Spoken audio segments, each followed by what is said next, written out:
Hello friends, welcome to अधिगम मंत्रा। दोस्तों, Bihar teacher transfer से संबंधित बिहार सरकार शिक्षा विभाग के द्वारा नोटिस जारी किया गया है। दिनांक 3/1/2025 यानी कि आज ही के दिन ये नोटिस जारी किया गया है, जिसमें कहा गया है कि वैसे शिक्षक जो किसी विशेष समस्या के कारण अपने स्थानांतरण हेतु इच्छुक हैं, दिनांक 1/12/2024 से 15/12/2024 तक ऑनलाइन अभ्यावेदन प्राप्त किए गए हैं। इस संबंध में प्राथमिक शिक्षा निदेशालय के पत्रांक 2048 दिनांक 22/11/2024 द्वारा मार्गदर्शिका भी उपलब्ध कराई गई है। निर्धारित अवधि में लगभग 1,90,000 शिक्षकों के अभ्यावेदन विशेष परिस्थिति में स्थानांतरण हेतु प्राप्त हुए हैं।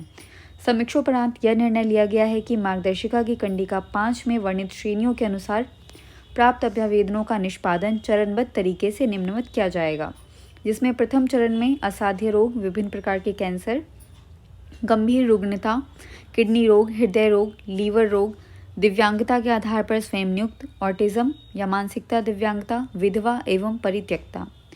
द्वितीय चरण में पति पत्नी के पदस्थापन के आधार पर स्थानांतरण। तृतीय चरण में ऐच्छिक स्थान से वर्तमान पदस्थापन की दूरी के कारण शिक्षिका से प्राप्त अभ्यावेदन। और चतुर्थ चरण में है ऐच्छिक स्थान से वर्तमान पदस्थापन की दूरी के कारण पुरुष शिक्षकों से प्राप्त अभ्यावेदन।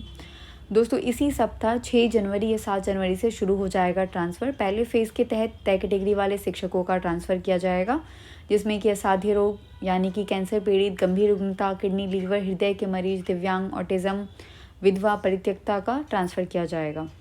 इन श्रेणियों के शिक्षकों को ई शिक्षा कोश पोर्टल से ट्रांसफ़र संबंधित आदेश करना होगा डाउनलोड, और टीचर आईडी से सोमवार या मंगलवार लॉगिन करने पे इनको सूचना मिलेगी। इसी तरीके से दूसरे और तीसरे फेज़ के शिक्षकों का भी इसी महीने यानी कि जनवरी में ही इनकी जो ट्रांसफ़र प्रक्रिया है वो पूरी कर ली जाएगी। इसके अलावा जो चौथे यानी कि दूरी के आधार पर जो ट्रांसफ़र चाहने वाले पुरुष शिक्षक हैं, उनका ट्रांसफ़र लगभग मैट्रिक और इंटर परीक्षा के बाद ही होगा। पहले, दूसरे और तीसरे चरण वाले जो हैं शिक्षक जो ट्रांसफ़र चाहते हैं, उनका जनवरी में ही समाप्त कर लिया जाएगा ट्रांसफ़र प्रक्रिया। लेकिन जो चौथे चरण में है, जिसमें पुरुष शिक्षक है जिनका दूरी के आधार पर जिन्होंने ट्रांसफ़र के लिए अप्लाई किया है, उनका इंटर और मैट्रिक परीक्षा के बाद चौथे फेज़ की ट्रांसफ़र प्रक्रिया जो है शुरू की जाएगी। सक्षमता पास और बीपीएससी दोनों शिक्षकों का एक साथ ट्रांसफ़र किया जाएगा। फिलहाल इस वीडियो में इतना ही। मिलते हैं नेक्स्ट वीडियो में। धन्यवाद।